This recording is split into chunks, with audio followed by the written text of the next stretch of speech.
In today's video, I'm going to teach you how to connect Windows data in Notion, specifically focusing on files and shortcuts. This process can enhance your workflow by integrating elements of your desktop environment directly into your Notion workspace. Let's dive right in. First things first, you'll want to open Windows File Explorer and locate the file or folder that you wish to link into Notion. Once you've found it, it's time for a keyboard trick.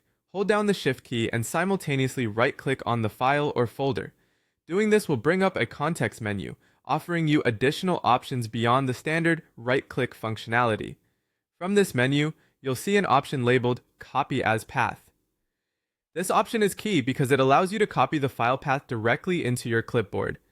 Think of the file path as the exact address of your file or folder on your computer. By copying this path, you create a precise link that Notion can use to pinpoint the location of that file or folder. Go ahead and select Copy as Path. Now it's time to switch over to your Notion page. Once you're there, click into the page where you'd like to add the link. Start by typing a / followed by the word code. The moment you hit enter, Notion will create a code block for you right where your cursor is located. This will be a designated space where you can insert your file path. With your code block in place, paste the file path that you've copied earlier from File Explorer directly into this section. This paste action links your selected file or folder to the Notion page. By using a code block, you're essentially setting up an organized spot for your link, one that is visible and easily recognizable among other pieces of content.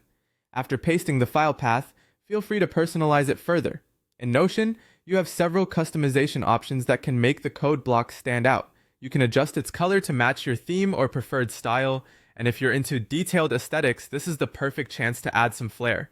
From darker shades that mimic the feel of a terminal to lighter options that blend in seamlessly with surrounding text, the customization is entirely in your hands.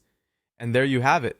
By following these steps, you've effectively linked a Windows file or folder within Notion, bringing an extra layer of functionality to your workspace. Whether you're looking to organize your projects, keep important documents just a click away, or streamline access to frequently used files, this method offers you versatility and convenience. Remember that these links will only work as long as the file paths remain unchanged. If you move or rename any of the linked files or folders, you'll need to update their paths in Notion to keep everything connected smoothly.